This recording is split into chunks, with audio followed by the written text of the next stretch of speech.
Salut à tous, très heureux de vous retrouver ici sur le plateau de TVM pour partir ensemble à la découverte d'un nouvel artiste, d'un nouveau talent musical du territoire. C'est le Zikoscope et c'est tout de suite.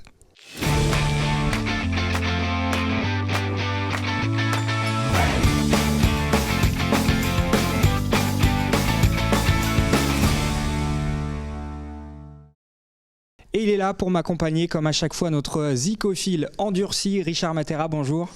Bonjour Cédric. Tout va bien aujourd'hui ? Ça va, merci. On va partir ensemble donc à la découverte d'un nouvel artiste.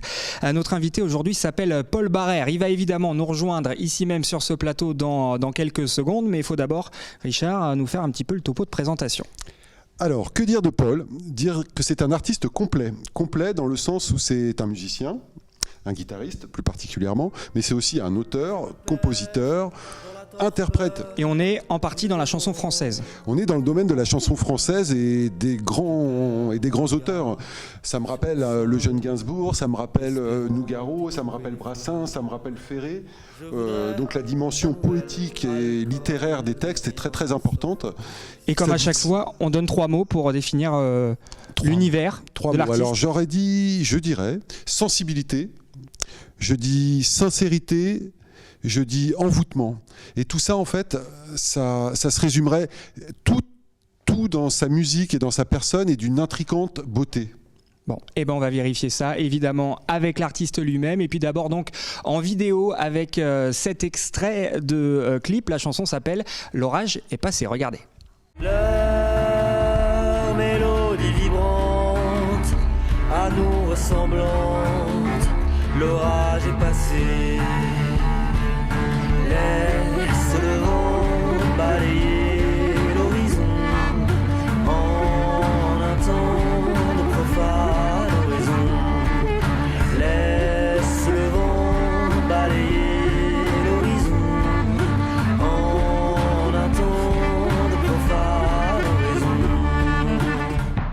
L'interprète, l'auteur de cette chanson « L'orage est passé » nous a donc rejoint. Paul Barrère, bonjour. Bonjour. Merci d'avoir accepté notre invitation. Pour ceux qui vous découvrent, juste en un mot, « L'orage est passé », c'est une chanson qui raconte quoi ? L'orage est passé, c'est une chanson qui décrit l'éveil de la nature après l'orage.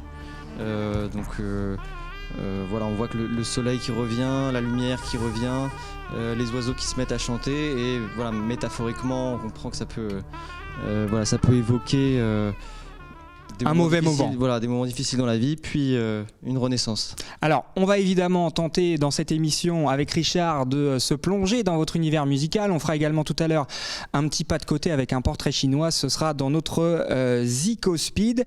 Mais on parle d'abord donc musique, Richard. On a parlé de chansons françaises tout à l'heure. Si on devait faire la bio comme ça rapide de Paul. Alors Paul, à ma connaissance, a donc grandi en région grenobloise. Il a débuté très jeune la guitare. Et on commence par la guitare classique, généralement, quand on apprend un instrument. À 10 ans, c'est ça ? C'est ça, 10 ans. Et après, on découvre d'autres formes musicales plus complexes, comme le jazz. Vous arrivez à Paris à 17 ans, je crois, pour continuer vos études. Et étonnamment, en parallèle à la musique, vous démarrez une carrière professionnelle de commissaire aux comptes. Voilà, Sciences Po et commissaire aux comptes. C'est vrai, quand on reçoit un artiste, c'est pas forcément le parcours auquel on pense. Effectivement, ouais, si vous avez besoin de quelques éclaircissements. Alors moi, c'est vrai que parfois, je suis moi-même étonné en fait de mon propre parcours. Quelque chose d'un peu schizophrénique, presque. Mais en fait, j'avais envie de faire un bon parcours académique. J'avais envie d'avoir une certaine sécurité financière. Et donc, j'ai opté pour cette profession qui est très généraliste et qui permet de... Et aujourd'hui, maintenant que la musique prend une part plus importante dans votre vie, comment ça s'équilibre tout ça ? Alors pendant les 4 ou 5 dernières années, j'ai toujours réussi à concilier les deux et assez souvent donc j'étais encore en costume parce qu'on porte la cravate, c'est la totale, et donc j'allais directement en concert en fait à la fin du travail, et donc on me complimentait sur mon style vestimentaire, on me dit c'était impeccable. Et, je suis commissaire aux comptes, monsieur. Et voilà. C'est une démarche surprenante mais très, très intéressante. Vous avez découvert les musiques du Moyen-Orient aussi très très très tôt ? Alors pas très tôt, non, mais en fait j'ai découvert ça en rencontrant Daphne Kritaras, qui est une femme qui a un rôle important dans ma vie. On va le dire tout de suite, c'est une femme avec laquelle on vous retrouve en duo évidemment. On vous laisse aller chercher sur YouTube les vidéos. C'est également votre compagne dans la vie. Vous l'avez rencontrée, oui, ça a un petit peu changé les choses.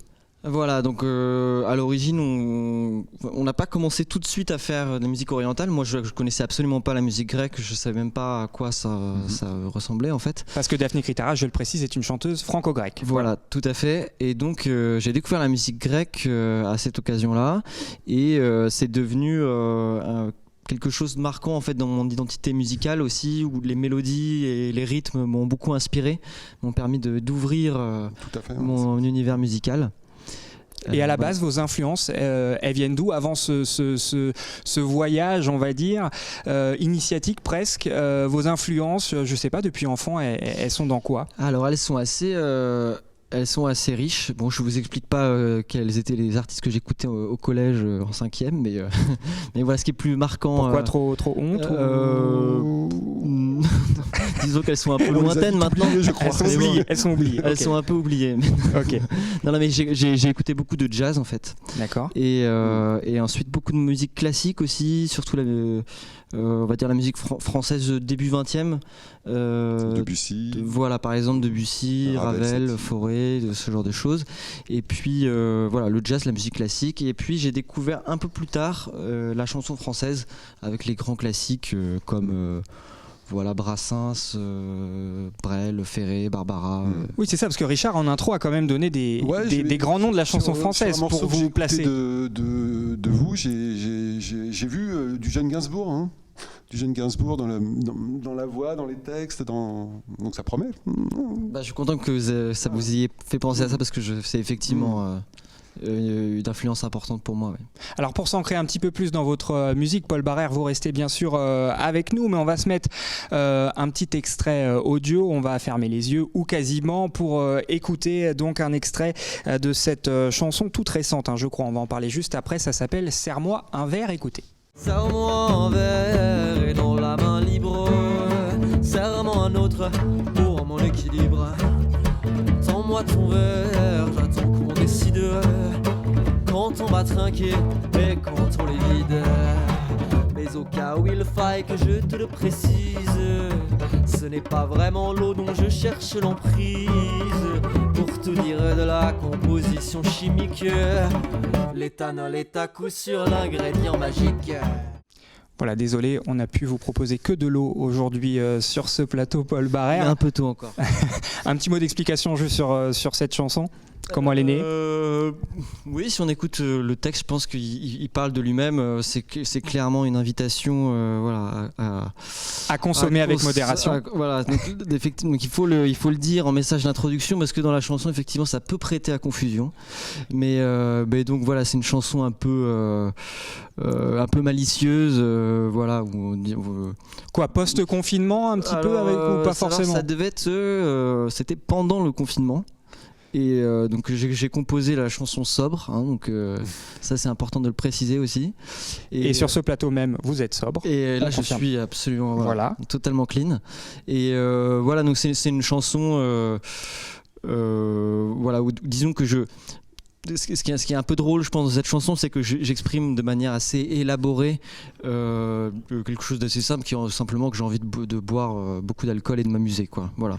Dans les mélodies vocales, on ressent beaucoup les influences moyen-orientales dans votre ligne mélodique. Alors ça pourrait presque être un morceau grec en fait, parce que déjà c'est du 9/temps, c'est un rythme qui est très, très fréquent dans la musique grecque, et ce genre de mélodie aussi ressemble un peu à une musique grecque. C'est un aspect que j'ai souvent retrouvé dans les morceaux de vous que j'ai écoutés, c'est toujours faussement complexe. Ça respire, c'est souvent très aéré, il y a beaucoup de place, mais en fait derrière c'est toujours des mesures un peu tordues, un peu ternaires, du 7, du 9, des mesures un peu complexes, et ça donne un attachement particulier à vos compositions. J'espère effectivement que ça j'essaie toujours de faire quelque chose de simple et qui soit accessible, qui ne demande pas de connaissances ou d'introduction particulière. Serre-moi un verre, j'ai compris très facilement, par exemple. Et après, le rythme, je pense aussi que c'est quelque chose auxquelles on peut s'habituer comme ça. Et puis j'ai certaines chansons par exemple qui sont en 7 temps, 9 temps. Et les gens réalisent pas forcément que c'est particulier, mais ça donne une particularité, voilà, je pense. On va parler, Paul Barrère, de votre actualité, notamment d'un EP dans quelques secondes, mais vous n'allez pas y échapper. C'est l'heure de notre portrait chinois, le Zico Speak, tout de suite.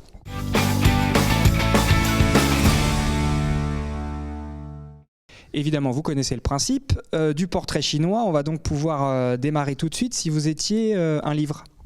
Si j'étais un livre, je vais donner un titre d'un livre que j'ai lu dans mon adolescence. Je pense que c'est toujours les plus marquants.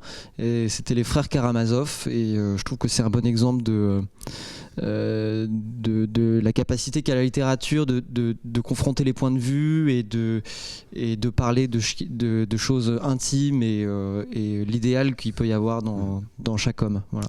C'est un livre de c'est de Dostoïevski, pardon, je ne sais pas préciser. Voilà, j'avais peur de dire une bêtise, j'étais Oui, entre Tolstoï et Dostoïevski, donc j'attendais aussi. Oui, pardon. Si vous étiez un film.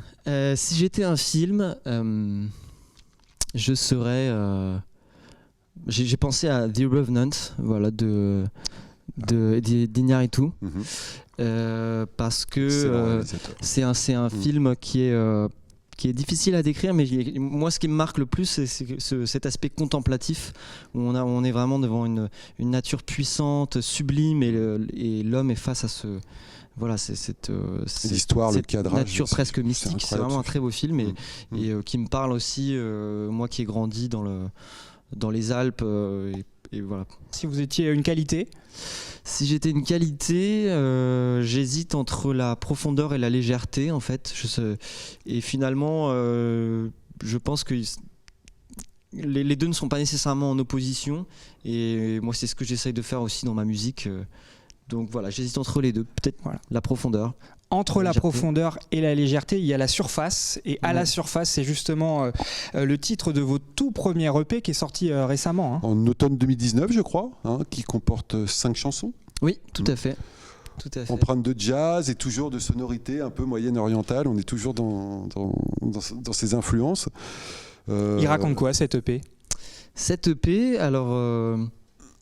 je sais pas s'il y a un fil conducteur vraiment qui permet de lier l'ensemble des chansons, mais ça parle d'amour avec l'expression peut-être de la fragilité de l'amour, et puis voilà, la conscience de sa richesse du moment qui s'échappe, et puis voilà, des chansons comme L'orage est passé qui exalte le retour à la vie. On l'a entendu tout à l'heure, L'orage est passé. Voilà, le clip. L'orage est passé. Et puis Restons à la surface, c'est un titre qui exprime l'ambivalence qu'il peut y avoir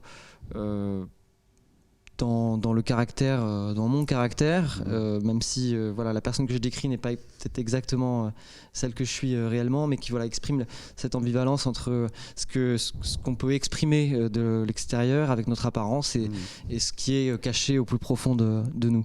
Enfin, indéniablement, il y a vraiment une dimension littéraire dans vos textes. C'est très travaillé, c'est très, très poétique, c'est un élément... à côté de la musique, qui s'ajoute à la musique pour faire un produit fini de haute qualité, faut l'avouer.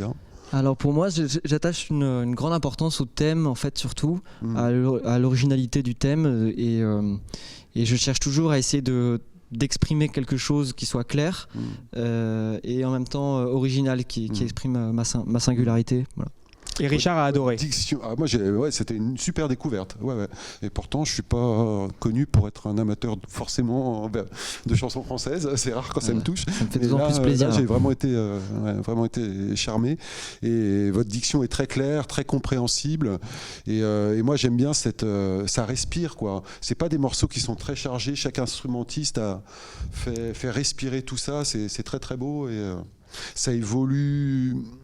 Les batteurs rentrent tout doucement et ça monte en puissance. Et c'est très très bien fait. Merci beaucoup. Bravo. Alors on vous laisse évidemment découvrir un peu plus Paul Barrère. Vous allez sur internet, vous connaissez maintenant le principe pour retrouver les chansons de notre invité. Merci beaucoup Paul Barrère d'avoir été notre invité. Merci Richard. Merci Cédric. C'est la fin de ce numéro du Zikoscope. On se retrouve évidemment très vite sur TVM. Salut.